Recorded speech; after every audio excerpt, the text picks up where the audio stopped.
The hammer came down hard, driving the last nail through the paper and deep into the board. She hit it 3 more times than she needed to, and the last swing split the wood behind it. A man stepping out of the store stopped and stared. She didn't look at him. She stepped back, breathing hard, and read her own sign one more time. Ranch cook wanted. Below that, smaller, because she was ashamed of it, the words room and board, no wages. Her knuckles were white around the hammer. That was Della Hartwell, 41 years old, and she had not cried in 2 years. Her ranch had 11 days of feed left in the barn, and not $1 in the bank to buy more. What she didn't know was that the man who'd answer that sign would change everything about her life. Stay with me on this one. Now, to understand why a grown woman would nail a sign like that to a public board, you have to understand what the last 2 years had done to Della Hartwell. Her husband Tom died on a cold morning in March. A horse he'd broken 100 times spooked at something in the brush, went over sideways on a slope, and came down on top of him. He was gone before Della got to him. Just like that, 40 acres of cattle ranch, and every debt on it landed square on her shoulders, and Della had never once run it alone. She tried. Lord, she tried. She was up before the sun every morning and still working by lantern light most nights. But a cattle ranch is not a one-person job, and it never was. The Hartwells used to have 3 hired hands and a cook. By that spring, Della had let all of them go, one at a time, because she couldn't make payroll. The last one, an old cowboy named Pete who'd worked for Tom's father, offered to stay on for nothing. Della wouldn't let him. She had her pride, and back then she thought pride was worth something. She was wrong about that, and she was starting to learn it. Here's the thing about running a ranch with no crew. The work doesn't shrink to fit what one person can do. The fences still break. The cattle still wander. The well pump still fails at the worst possible time. And every job you can't get to becomes 2 jobs next week. Della was drowning, and she knew it, and the bank knew it too. She'd had a letter from them that very morning. 60 days. That was what the letter said. 60 days to bring the loan current, or they'd start the paperwork to take the ranch. 60 days. On a ranch that was hemorrhaging money and had no crew to save it. So she'd driven into town with the last of her dignity in the truck bed and nailed up a sign asking for a cook she couldn't pay, because a working ranch needs a cook. If she was going to bring on hands, and she had to, she needed somebody to feed them, and she couldn't do the cooking and the cattle both. It sounds backwards, hiring a cook when you can't afford hands. But Della had a plan, thin as it was. Get a cook for room and board. Then find 2 hands willing to work on shares, a piece of the herd come sale time. It was a long shot. It was the only shot she had. For 3 days, nobody came. Oh, people saw the sign. People talked about it. In a town that small, a widow nailing up a no-wages help-wanted sign was the kind of thing folks discussed over coffee. Some of them felt sorry for her. Some of them shook their heads and said the Hartwell place was finished, that she should sell to the Prescotts and be done with it. And a few, the ones who mattered least and talked most, said Tom Hartwell would be ashamed to see what his widow had let the ranch become. Della heard all of it. Small towns make sure you hear all of it. She kept her chin up and she kept working, and she checked the feed store every day to see if anyone had left word. On the 4th day, someone had. She pulled up to the feed store in the late afternoon, dust on the windshield, and there was a man standing by the board. He was big. Not tall so much as broad, thick through the shoulders and arms, the kind of build you get from real work and not from a gym. He wore a canvas coat gone soft with age and boots that had been resoled more than once. He was just standing there, looking at her sign, holding something down at his side. And around his legs, quiet as church mice, stood 4 children. Della sat in the truck a moment. 4 kids. She almost put it back in gear and drove off. But she'd nailed up that sign, and a Hartwell didn't run from her own sign. So she got out. The man turned when he heard the truck door. He had a steady face, weathered calm. He didn't smile exactly, but there was nothing hard in him either. He looked at her the way honest men look at you, straight on. You the one that put up the sign, he asked. His voice was low and quiet. I am, Della said. Della Hartwell. And then, before she could ask him a single thing, before she could ask his name, or where he'd cooked, or whether he knew the first thing about feeding a crew, the man lifted the thing he'd been holding at his side. It was a piece of board, and on it, in careful hand-painted letters, were the words, I'll cook, but I have 4 kids. He held it up like a confession. Like he'd been turned away so many times he'd stopped bothering to say it out loud, and just started carrying it written down. Della looked at the sign. Then at the 4 small faces looking up at her. And she felt her heart sink, because she knew what she had to say, and she hated it. I'm sorry, she started. I can barely feed myself. For children, I can't. And that was when the man said the thing that stopped her cold. They're not mine, he said. They're my brother's. Della paused, her hand still on the truck door. My brother and his wife passed. For months back. Car went off a bridge in the rain. These 4 had nobody. The county was fixing to split them up. Send them to 4 different homes, in 4 different counties. The baby to one place, the older ones scattered to wherever there was room. He looked down at the children, then back at Della.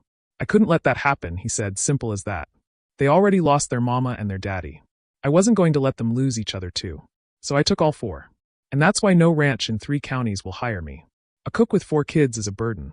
I know it, but I'll outwork any 2 men you can name, and my kids are quiet and they help, and all I'm asking for is a roof and a kitchen. That's all. Just a place where we can stay together. The whole town could have heard a pin drop in that dusty lot. Della Hartwell stood there, and something moved in her chest that hadn't moved in 2 years. She'd nailed up a sign because she was desperate. She'd expected some down-and-out drifter looking for free meals.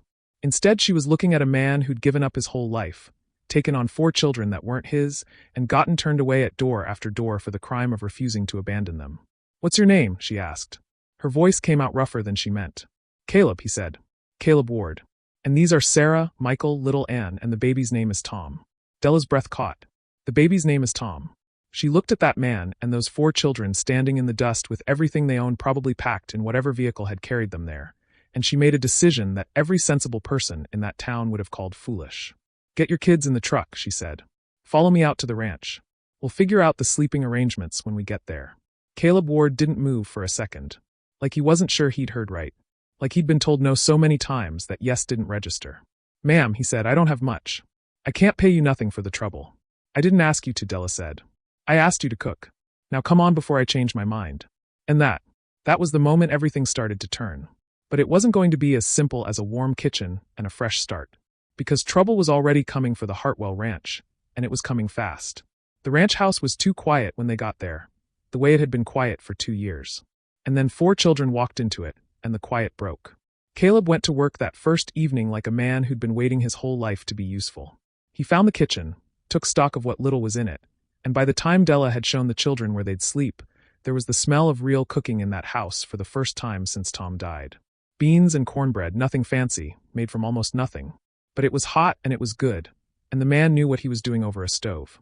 The oldest girl, Sarah, was 9, and she moved through that kitchen like a little shadow of her uncle, setting places, minding the baby, wiping down the table.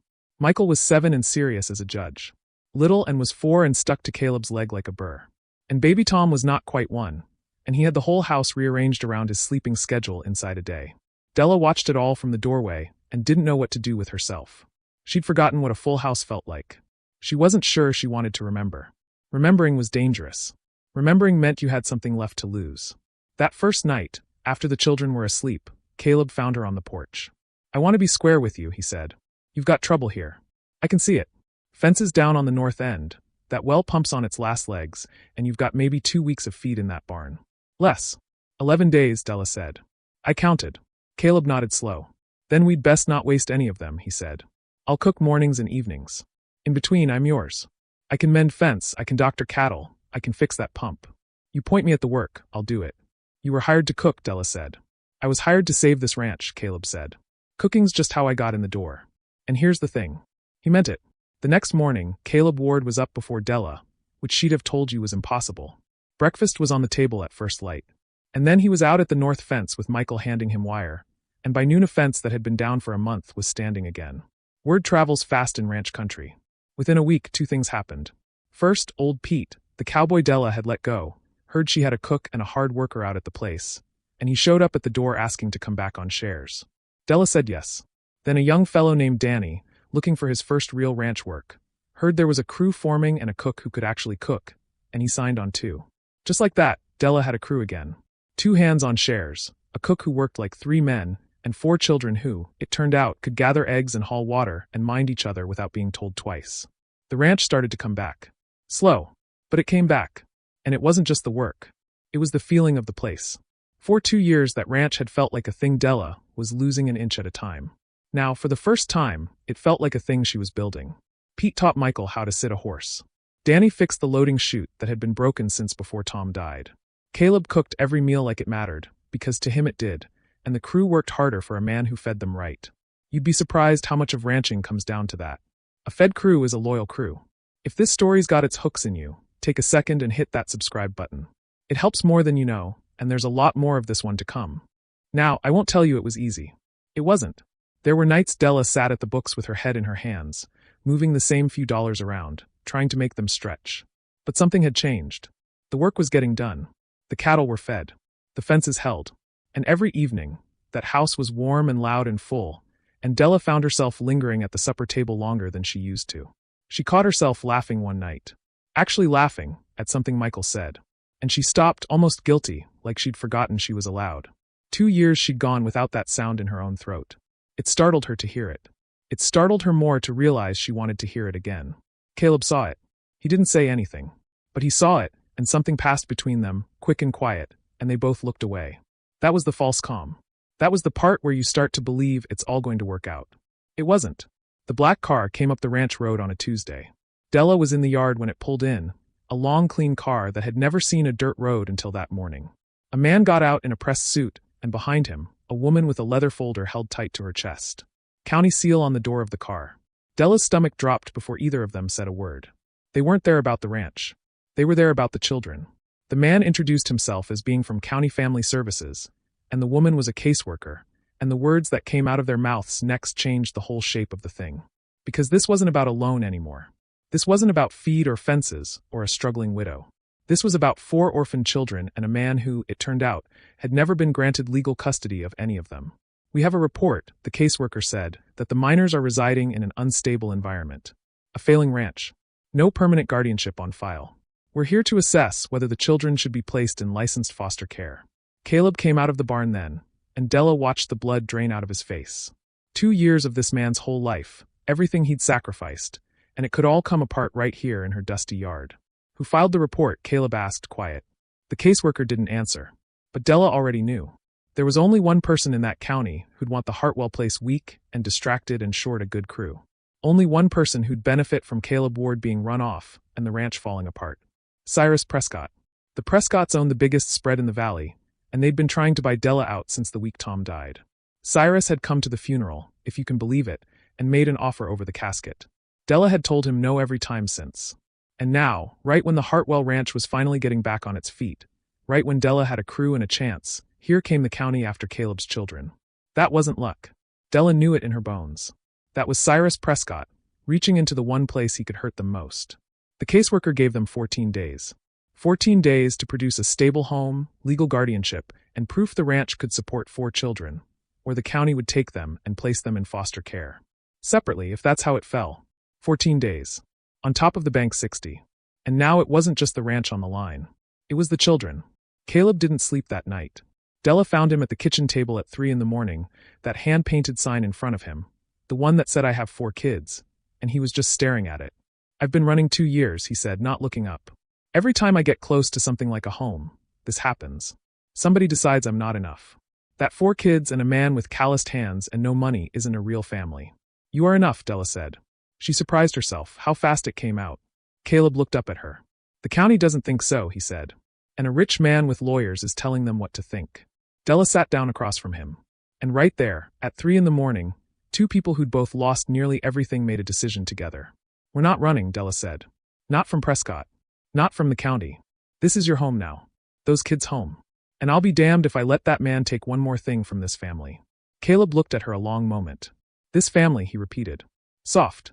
Like he was trying the word on. Yeah, Della said. This family. Now let's figure out how to fight. The next 14 days were the hardest and the best Della Hartwell had ever known. First thing, she drove into town and did something she should have done 2 years before. She swallowed her pride and she asked for help. She went to the people Tom had known, the ranchers and the merchants and the old friends, and she told them the truth. Told them about Caleb. Told them about the children. Told them what Prescott was trying to do. And here's what she learned. The town had been waiting for her to ask. All that time she'd spent too proud to lean on anybody. Folks had wanted to help and hadn't known how. Now they did. The feed store owner extended her credit through sale season. 2 more ranchers sent hands over to help brand and move cattle. The old women of the church descended on that ranch house and helped Sarah and Della get it clean and safe and right, the kind of home a caseworker couldn't find fault with. And a lawyer in town, a man Tom had once helped through a hard patch, took Caleb's custody case for nothing. But Prescott wasn't done. He never was. 3 days before the county's deadline, he made his move. He came to the ranch himself. Cyrus Prescott, in his good hat, stepping down out of his truck like he already owned the ground. I'll make this simple, he said to Della. My offer still stands. More than the place is worth considering. You sign it over, and I'll make a call to the county. Tell them I was mistaken. The children stay with your cook. Everybody wins. And there it was. The whole ugly thing laid bare. Prescott had never cared about those children. They were just leverage. A way to squeeze Della off the land Tom's family had worked for 3 generations. You filed that report, Della said. I did what I had to, Prescott said. Same as you. Now sign, and it all goes away. Della looked at that man. Then she looked back at the house, where Caleb stood in the doorway with baby Tom on his hip and the other 3 gathered close. Get off my ranch, Della said. Prescott's face went cold. You're making a mistake, he said. That ranch will be mine by winter, and those kids will be scattered to the wind. You could have stopped it. No, Della said. You could have been a decent man. You chose this. Now get off my land, and don't come back. Prescott left. But everybody knew this wasn't over. The county hearing was in 3 days, and Prescott had lawyers and money and the ear of every official that mattered. Della and Caleb had a clean house, a town's goodwill, and the truth. On paper, it wasn't enough. But the truth has a way of being heavier than money when the right people are listening. The hearing was held in the county courthouse, and the room was full. That was the first surprise. Prescott had expected a quiet proceeding, a rubber stamp. Instead, half the town showed up. Ranchers in their good shirts. The feed store owner. The church women. Old Pete. They filled the benches and they stood along the walls, and when the caseworker described an unstable environment and a failing ranch, those people did not stay quiet. The lawyer Tom had once helped stood up for Caleb, and he told the whole story. He told about the brother and his wife dying. He told about the county trying to split 4 grieving children into 4 different homes. He told about a man who gave up everything, who'd been turned away at door after door, who asked for nothing but a roof and a kitchen so 4 children could stay together. Then he called witnesses. And one by one, the people of that town stood up.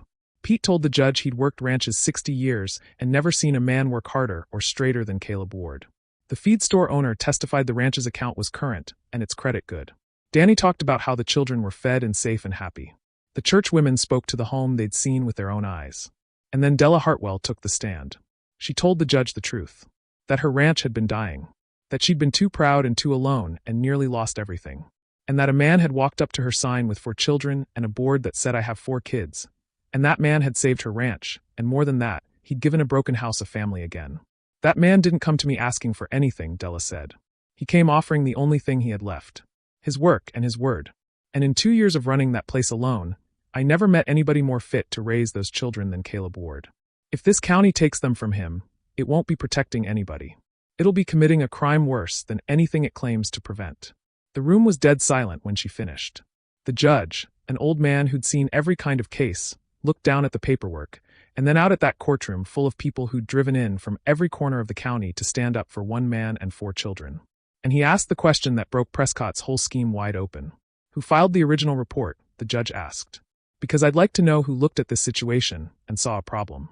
The caseworker hesitated. And in that hesitation, everybody in that room understood. The complaint hadn't come from a concerned neighbor. It had come from a rich man who wanted the land. The judge didn't need it spelled out. He'd been on the bench a long time. He granted Caleb Ward emergency custody of all 4 children on the spot and set the permanent adoption in motion. And he said one more thing before he brought down the gavel. He said that in 40 years he'd rarely seen a clearer case of a man doing right at his own expense, and that the county ought to be ashamed it took a courtroom full of neighbors to see what was plain from the start. And that was it. It was over. Caleb Ward walked out of that courthouse the legal father of 4 children, and Cyrus Prescott walked out with nothing but the whole county knowing exactly what kind of man he was. The ranch made it through sale season. Not rich, but current. The bank got its money, and the loan came off the ranch's neck, and for the first time in 2 years Della Hartwell owned her land free of that particular fear. Fall came to the valley, and the Hartwell Ranch was a different place than it had been that spring. There was a crew now.